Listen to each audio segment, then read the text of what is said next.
बोलो श्री कृष्ण कन्हैया लाल की जय। श्री प्राणनाथ प्यारे की जय। हे प्यारे धर्म प्रेमी सज्जनों, परात्पर पूर्ण ब्रह्म परमात्मा अनादि अक्षरातीत विजयाभिनंदन निष्कलंक बुद्ध कल की अवतार महामत श्री प्राणनाथ जी इस जब धराधार में आए विक्रम 1735 में हरिद्वार में जाकर के सभी धर्माचार्यों से हरिद्वार के महाकुंभ में उस परात्पर अक्षरातीत पूर्ण ब्रह्म परमात्मा का ज्ञान बतला करके सबको उस परमात्मा का पहचान कराई। सभी आचार्य संत महात्मा ने उनको अक्षरातीत विजयाभिनंदन मान करके उनका सब लोगों ने स्वागत सत्कार अभिनंदन किया। जब निष्कलंक बुद्ध कल के अवतार महामत श्री प्राणनाथ जी अपने समस्त आत्माओं को जगाते हुए जब मेड़ता राजस्थान में पहुंचते हैं तो वहाँ पर एक बहुत बड़े सेठ थे जिनके पास पारसमणि था। उनका नाम था लच्छीदास। लच्छीदास जी ने सोचा था कि जहाँ पर मेरे सदगुरु अस्थायी निवास बनाए वहाँ पर इनका मैं मंदिर स्वर्ण से बनाऊंगा। जब 5 पद्मावतीपुर धाम पन्ना में पहुँचते हैं महामत श्री प्राणनाथ जी, तो उन्होंने कहा ये वही स्थान है जहाँ पर भगवान शिव शंकर ने प्रणाम किया था, बोला था, बताया था कि यहीं पर सच्चिदानंद अक्षरातीत पूर्ण ब्रह्म परमात्मा सर्वप्रथम 11 वर्ष 52 दिन वृंदावन में रहेंगे। वही ब्रज के वृंदावन के मालिक परमात्मा अक्षरातीत श्री कृष्ण जी ही यहाँ पर श्री प्राणनाथ के रूप में यहाँ पर आएंगे, जो अखंड मुक्ति का उपहार सबको प्रदान करेंगे। तो उनके जितने भी लोग थे सब ने कहा कि हे सदगुरु यही वह जो स्थान है जहाँ पर भगवान शिव शंकर माता पार्वती जी ने प्रणाम किया था। आपका यह स्थान दिव्य होना चाहिए। और उनके शिष्य लच्छीदास जी कहते कि हे सदगुरु मैं आपका मंदिर सोने से मैं बनाऊंगा। मेरे पास पारस मणि है, उस पारस मणि को मैं लोहे को मैं स्पर्श करूंगा तो लोहा सोना बन जाएगा। उसी सोने से मैं आपका मंदिर बनाऊंगा।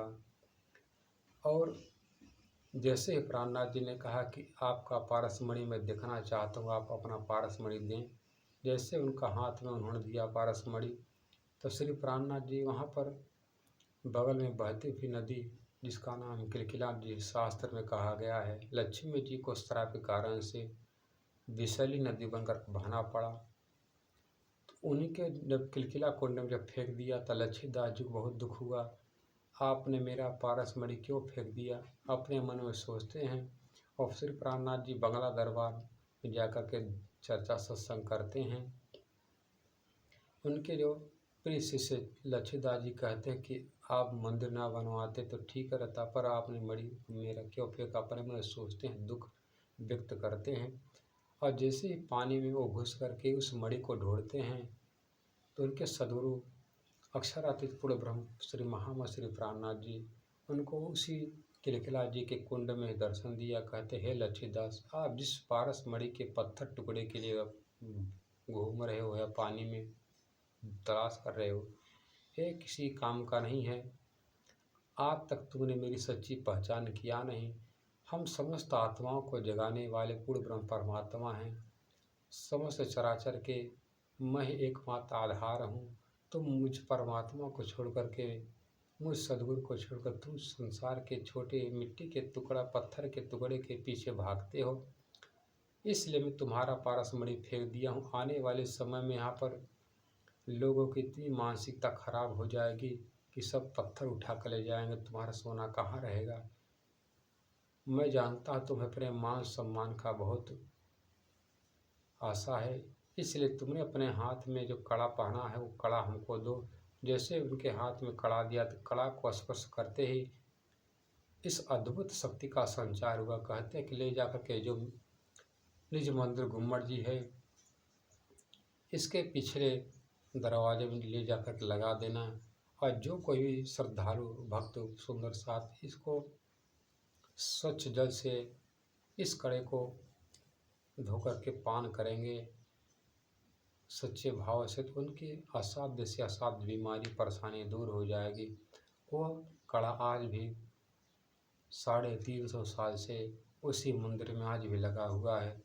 सभी सुंदर सात भक्त प्रेमी जो असाध्य बीमारी से परेशान हैं, जूझते रहते हैं, वो जाकर के मंदिर के जो पिछले दरवाजे पे जो कड़ा लगा हुआ है उसका जल धो करके अपने घर लाते हैं, उसको पान करते हैं और बड़ी से बड़ी असाध्य बीमारी में उनको राहत मिलता है, उस बीमारी से उनको निजात मिल जाता है। तैसे परमात्मा के धाम पद्मावतीपुर धाम है, जहाँ पर सभी श्रद्धालु भक्त प्रेमी सुंदर साध वहाँ आकर के अपने मनोकामना की पूर्ण करते हैं और अपना धाम धन्यक्षरातीत का दर्शन करते हैं। उन्हीं को ही बुद्ध कल के अवतार कहा गया है। अब दूसरा कोई अवतार होने वाला नहीं है। ऐसे सद्गुरु, ऐसे परमात्मा की पहचान कर हम उन्हीं का भजन भक्ति करें, तभी हम सबका भव सागर से तरन तारण हो सकेगा। बोलो श्री कृष्ण कन्हैया लाल की जय, श्री प्राणनाथ प्यारे की जय।